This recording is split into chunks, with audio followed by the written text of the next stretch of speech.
Test of বাংলায় সবাইকে welcome জানিয়ে শুরু করছি আজকের রেসিপি। আজকে তৈরি করে দেখাবো কাস্টার্ড পাউডার।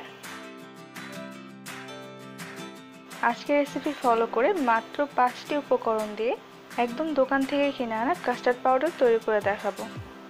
এই কাস্টার্ড পাউডারটা আপনারা প্রায় 1 থেকে 2 মাস ফ্রিজে সংরক্ষণ করে রাখতে পারবেন। আর এছাড়াও আপনারা যখনই চান এই রেসিপিটাও তৈরি করে ফেলতে পারবেন, কারণ এই রেসিপিটা তৈরি করতে মাত্র 2 মিনিট লাগে। এবার তাহলে রেসিপিটা শুরু করছি। প্রথমে চিনি গুঁড়া করে নিতে হবে, তাই একটা ব্লেন্ডার জারে আমি প্রায় হাফ কাপ পরিমাণে চিনি দিয়ে দিচ্ছি। এবার ঢাকনাটা লাগিয়ে দিয়ে চিনিটাকে আমি ব্লেন্ড করে নিচ্ছি।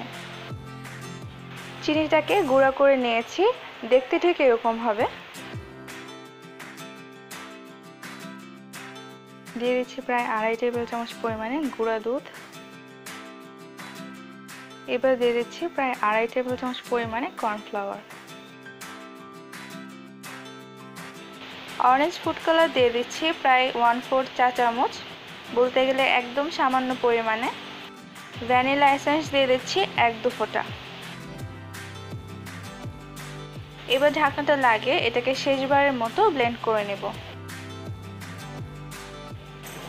হয়ে গেছে মাত্র 2 মিনিটেই কাস্টার্ড পাউডারটা তৈরি।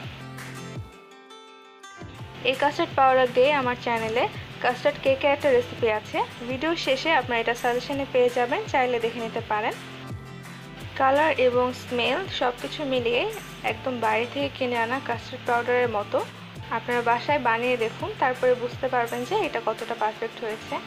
এই কাস্টার্ড পাউডারটা আপনারা এরকম একটা ঢাকনাযুক্ত বয়ামে রেখে দিতে পারবেন প্রায় 2 মাসের জন্য। এটা আপনারা নর্মাল ফ্রিজে রেখে সংরক্ষণ করবেন। যারা যারা এখনও টেস্ট অফ বাংলায় সাবস্ক্রাইব করেনি তারা প্লিজ সাবস্ক্রাইব করে নেবেন। রেসিপি ভালো লাগলে লাইক, শেয়ার এবং কমেন্ট করবেন। আজকে এই পর্যন্তই, আগামীতে অনেক রেসিপি দেখার আমন্ত্রণ রইল। সবাই ভালো থাকবেন, আল্লাহ হাফেজ।